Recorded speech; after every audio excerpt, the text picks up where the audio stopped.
श्री स्वामी समर्थ, जय जय स्वामी समर्थ. नमस्कार आहे सगळ्यांना, स्वागत आहे तुमचं माझ्या चॅनलमध्ये. आज मी तुमच्यासाठी घेऊन आलेले आहे एक नवीन व्हिडिओ एका नवीन सेवेसोबत. तर आजचा जो आपला विषय आहे तो आहे की गुरुपौर्णिमेनिमित्त आपल्याला स्वामींची पंचोपचार पूजा कशी करावी, नैवेद्य कोणता दाखवावा, त्याच प्रकारे पौर्णिमेला सत्यनारायण केव्हा करावा त्याबद्दल मी आज तुम्हाला सांगणार आहे. व्हिडिओ जर आवडला तर व्हिडिओला लाईक करा, शेअर करा आणि सबस्क्राईब करायला विसरू नका. तर व्हिडिओला सुरुवात करूया. तर आपल्या आयुष्यामध्ये गुरु जे असतात त्यांची खूप वेगळी भूमिका असते.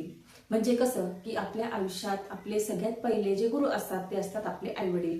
तर लहानपणापासून ते आपल्याला सगळं शिकवतात. त्याच्यानंतर जे दुसरे गुरु असतात ते असतात शिक्षक, जे आपल्याला आपण काहीतरी बनावं यासाठी प्रयत्न करतात. आणि त्याच्यानंतर आपल्या आयुष्याला चांगली कलाटणी भेटावी, आपल्यामध्ये चांगले गुण रुजू व्हावेत, आपण एक चांगला माणूस बनावा, तर यासाठी जे प्रयत्न करतात ते असतात आपले गुरु. तर भरपूर जणांनी स्वामींना त्यांचं गुरुपद दिलेलं आहे. म्हणून गुरुपौर्णिमेनिमित्त आपण स्वामींची पूजा कशी करावी त्याबद्दल मी आज तुम्हाला सांगणार आहे. तर भरपूर लोक जे आहेत ते केंद्रात मठात जाऊन सुद्धा हे अभिषेक वगैरे करून घेतात. पण घरच्या घरी आपण गुरुपौर्णिमेनिमित्त पूजा कशी करावी त्याबद्दल मी आज तुम्हाला सांगणार आहे, किंवा अभिषेक कसा करावा. तर तुम्हाला गुरुपौर्णिमा आहे 29 जुलै 2026 बुधवार रोजी, आणि मंगळवारी संध्याकाळी पौर्णिमा लागणार आहे, आणि बुधवारी ती संध्याकाळी 8 वाजता संपणार आहे. तर मंगळवारी पौर्णिमा लागणार आहे आणि बुधवारी पूर्ण दिवस पौर्णिमा असणार आहे. आता सत्यनारायण केव्हा करावा, तर मंगळवारी संध्याकाळी पौर्णिमा लागणार आहे. तर तुम्ही तुमची जर इच्छा असेल तर तुम्ही तेव्हा सुद्धा करू शकतात, नाहीतर बुधवारी तुम्ही 5-6 वाजता सुद्धा करू शकतात. कारण प्रदोष काळी आपण पौर्णिमेचा सत्यनारायण करू शकतो. तर त्याच्यानंतर येतं ते की बुधवारी म्हणजे 29 जुलै 2026 रोजी आपल्याला सकाळी लवकर उठायचं आहे. व्यवस्थित आंघोळ वगैरे करून स्वच्छ कपडे आपल्याला परिधान करायचे आहेत. काळा कलर सोडून तुम्ही कोणत्याही रंगाचे जे वस्त्र आहेत ते तुम्ही परिधान करू शकतात. तर व्यवस्थित स्वच्छ कपडे घालून घर वगैरे आवरून स्वच्छ पुसून घ्यायचं. उंबरठ्याला हळदीचं लेपन करायचं. मुख्य दरवाजा स्वच्छ पुसून घ्यायचा. त्याला कुंकू हळदीने आपल्याला शुभ लाभ स्वस्तिक काढायचा आहे. बाहेर सडा रांगोळी काढायची आहे. तुळशीचं पूजन करायचं आहे. त्याच पद्धतीने देवाची पूजा करायची आहे. आणि मग तुम्ही देवाची पूजा करून तुम्ही आपले स्वामींची तुमच्याकडे जर मूर्ती असेल तर ती तुम्ही मूर्ती घ्या. ताम्हणा तर तुम्हाला मूर्ती ठेवायची आहे, आणि तुम्ही पाण्याने त्याच्यानंतर पंचामृताने तुम्हाला ज्याने शक्य होईल त्याने तुम्हाला अभिषेक करायचा आहे. तर अभिषेक करण्याच्या आधी तुम्हाला स्वामी स्तवांचं पठण करायचं आहे. त्याच्यानंतर तुम्हाला अभिषेकाला सुरुवात करायची आहे. तर जेव्हा तुम्ही अभिषेक करणार तर सगळ्यात आधी तुम्हाला गणपती अथर्व शीर्षांचं पठण करायचं आहे. त्याच्यानंतर तुम्हाला 16 वेळेस पुरुष सूक्तमचं पठण करायचं आहे. तर 16 वेळेस करू शकतात, नाही तर एक वेळेस केलं तरीही चालेल, तुमची इच्छा. पण 16व्या वेळेस जेव्हा तुम्ही करणार तेव्हा फलश्रुती तुम्हाला पठण करायची आहे.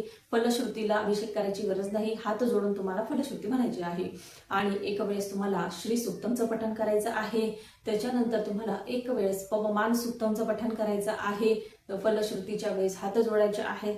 आणि तुम्हाला त्याच्यानंतर रामरक्षा पठण करायचं आहे. रामरक्षेच्या वेळेस सुद्धा 1 ते 9 ओवीपर्यंत तुम्हाला पठण करायचं आहे. त्याच्यानंतर फलश्रुती आहे. फलश्रुती जेव्हा म्हणताना तुम्हाला हात जोडायचे आहे. तर तुम्हाला अभिषेक करण्याच्या वेळेस तर तुम्हाला समजलं असेल, अभिषेक करण्याच्या आधी स्वामी स्तवन पठण करायचं आहे. त्याच्यानंतर गणपती अथर्व शीर्षम एक वेळेस, 16 वेळेस पुरुष सूक्तम, नाहीतर एक वेळेस पुरुष सूक्तम, एक वेळेस श्री सूक्तम, एक वेळेस पवमान सूक्तम, त्याच्यानंतर एक वेळेस रामरक्षा स्तोत्र. तर ह्या सगळ्या स्तोत्राचं पठण करून तुम्हाला अभिषेक करायचा आहे. तर त्याच्यानंतर ताम्हणातून मूर्ती जी आहे ती बाहेर काढायची, स्वच्छ पुसायची, व तुमच्याकडे जर वस्त्र असतील तर वस्त्र परिधान करायचे. त्याच्यानंतर तुम्हाला ती जी मूर्ती आहे ती तुम्ही ज्या ठिकाणी ठेवतात त्या ठिकाणी ठेवायची आहे. त्याला फूल अर्पण करायचं आहे. तुमच्याकडे जे फूल असेल ते फूल अर्पण करा. हिना अत्तर जर असेल तर ते तुम्ही अत्तर लावू शकतात, कारण ते आवडतं अत्तर आहे स्वामींचं. त्याच्यानंतर तुम्ही आरती तुम्हाला म्हणायची आहे. तुमच्याकडे तुम्हाला ज्या आरत्या येत असतील त्या तुम्ही आरत्या म्हणू शकतात. आता हे आरत्या वगैरे झालं त्याच्यानंतर तुम्हाला नैवेद्य दाखवायचं आहे.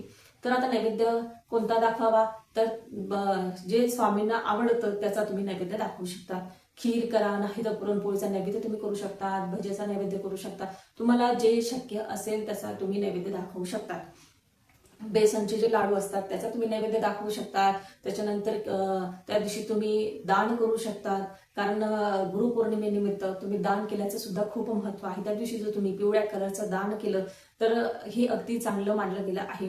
म्हणून तुम्ही केंद्रात मठात जाऊन तुम्ही दान करू शकता. तर जिथं तुमची त्या दिवशी तुम्हाला जे चांगलं काही करावं वाटेल गुरुपौर्णिमेनिमित्त ते तुम्ही करू शकता.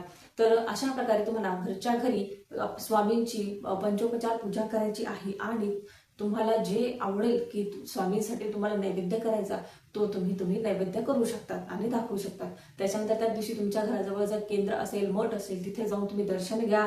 तुम्हाला काही दान करण्याची इच्छा असेल तर तुम्ही दान करू शकतात. तर हे सगळं तुम्हाला गुरुपौर्णिमेच्या दिवशी करायचं आहे. आणि तुमची जर पारायणाची सांगता असेल तर त्या दिवशी तुम्हाला जो तुमचा 21 जर पारायण असतील तर त्या दिवशी तुम्हाला ते अध्याय वगैरे पठवून करून नैवेद्य दाखवायचं आहे. बस एवढंच, बाकी दुसरं काही नाही. अशी सांगता तुम्हाला करायची आहे. ज्या महिलांना मासिक धर्म असेल तर त्यांनी ह्या सगळ्या ज्या सेवा आहेत त्या श्रवण केल्या तरीही चालतील. कारण मासिक धर्मामध्ये जर तुम्हाला 4था दिवस असेल तर तुम्ही सेवा करू शकत नाही. 5वा असेल तर तुम्ही सेवा करू शकता. पण जर तुम्हाला 4था दिवस 1, 2, 3, 4 यामध्ये कोणताही दिवस असेल तर तुम्हाला फक्त ज्या सेवा आहे किंवा तारक मंत्र किंवा स्वामी समर्थ जे नामजप आहे ते तुम्ही करू शकता. नामस्मरण तुम्ही करू शकता. तिथे कोणत्याही अटी नाही. तर तुम्ही बाकीचं तुम्हाला जे काही श्रवण करायचं, तारक मंत्र म्हणा किंवा श्री स्वामी समर्थ या मंत्राचा जप तुम्ही नेहमी करू शकतात. त्याला कोणतीही अट नाही. तर सुतक पिटाळ असेल तर तुम्ही सेवा करू शकत नाही आणि केंद्रात मठात सुद्धा जाऊ शकत नाही. व्हिडिओ जर आवडला तर व्हिडिओला लाईक करा, शेअर करा आणि सबस्क्राईब करायला विसरू नका. श्री स्वामी समर्थ. जय जय स्वामी समर्थ.